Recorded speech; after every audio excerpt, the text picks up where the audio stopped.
उत्तर प्रदेश में इन दिनों हिस्ट्री शीटरों को पकड़ने का अभियान जारी है, लेकिन चंदौली पुलिस पर हिस्ट्री शीटर को पकड़ने का एक ऐसा आरोप लगा है जिसके बाद चंदौली में माहौल गर्मा गया है। दरअसल Chandauli police history sheeter Kanhaiya को पकड़ने उसके घर गई, जहां पर उसकी बेटी के साथ मारपीट के आरोप लगे हैं।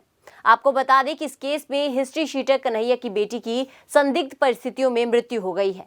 परिजनों का आरोप है कि पुलिस की पिटाई के बाद ही बेटी की मौत हुई है। परिजनों की तहरीर पर पुलिसकर्मियों पर एफआईआर के आदेश दे दिए गए हैं। साथ ही सैयद राजा के इंस्पेक्टर को सस्पेंड कर दिया गया है।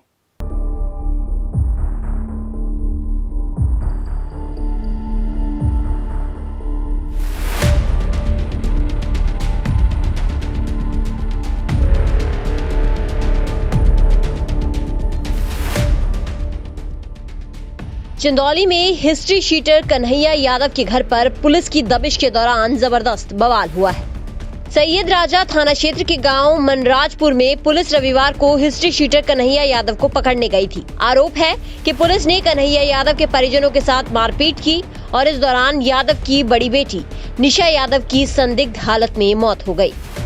परिजनों का आरोप है कि पुलिस की पिटाई से उनकी बेटी की मौत हुई है। मामले में कार्रवाई करते हुए कुछ पुलिसकर्मियों पर एफआईआर दर्ज की गई है, जबकि थाने के इंस्पेक्टर को सस्पेंड कर दिया गया है। कन्हैया यादव ने पत्रकारों से बातचीत में कहा कि उनकी बालू और सीमेंट की छोटी सी दुकान है। कन्हैया ने कहा कि पुलिस उन्हें हमेशा प्रताड़ित करती रहती है और बीते 8 महीने से उनकी दुकान बंद करवाई हुई है। कन्हैया यादव ने कहा कि उनके खिलाफ 2 मुकदमे दर्ज थे और पुलिस ने उन पर गुंडा एक्ट लगाकर उन्हें जिला बदर कर दिया था।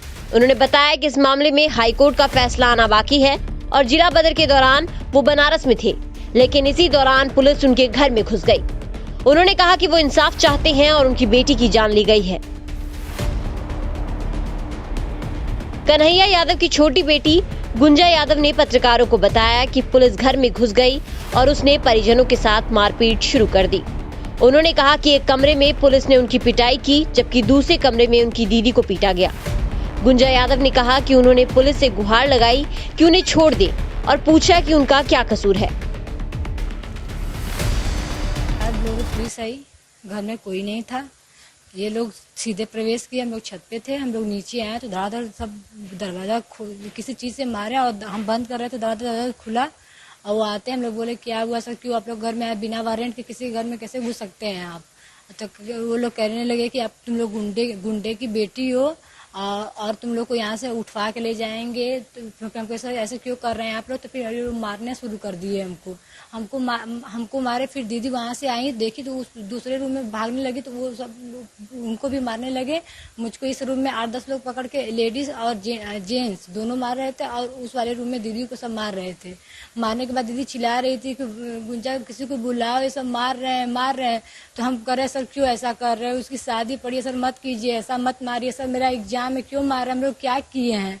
उसके बाद ये लोग नीचे से कुर्सी लेके गए उस रूम में, हम यहाँ पे थे। हमको सर आप लोग क्या कर रहे, उसका हाथ पकड़े, मेरा ब्लड उसके हाथ पे लगा। पुलिस वाले के 2-3 लोगों को रोकने की कोशिश किए, लेकिन उसके बाद वो लोग नहीं माने। फिर कुर्सी अंदर लेके गए और फिर वहाँ से बाहर चले आए। तो हम गए तो देखे तो ये लोग मार कर दी को वहाँ पे साड़ी से बांध कर लटका दिए, ताकि ये साबित किया जा सके कि आत्महत्या है। निशा यादव की मौत के बाद समाजवादी पार्टी के नेताओं ने घटनास्थल पर ही धरना दिया और कहा कि पार्टी इस मामले में चुप नहीं बैठेगी। समाजवादी पार्टी ने कहा कि कन्हैया यादव की बेटी की निर्मम हत्या हुई है और इसके आरोपी सभी पुलिसकर्मियों पर हत्या का मुकदमा दर्ज कर जेल भेजा जाना चाहिए। पार्टी ने कहा कि यूपी में पुलिस हत्यारी बन चुकी है और निर्दोष नागरिकों की बीजेपी सरकार द्वारा प्रायोजित हत्या हो रही है। चंदौली पुलिस के एसपी का कहना है कि इस मामले में जांच की जा रही है और पहली नजर में ऐसा लगता है कि लड़की की मौत घर की किसी वजह से हुई है या उसने आत्महत्या की है, लेकिन फिर भी पुलिस पोस्टमार्टम की रिपोर्ट के आधार पर आगे की कार्रवाई करेगी। योगी सरकार के पहले कार्यकाल में पुलिस एनकाउंटर्स को लेकर चर्चा में थी, तो दूसरी बार सत्ता में आने के बाद पुलिस बुलडोजर चलाने, रासुका लगाने को लेकर चर्चा में है। पुलिस अपराधियों के खिलाफ कार्रवाई करे, लेकिन दबिश के दौरान इस तरह की मौत होने से उन पर सैकड़ों सवाल उठेंगे। News desk, real flavour news.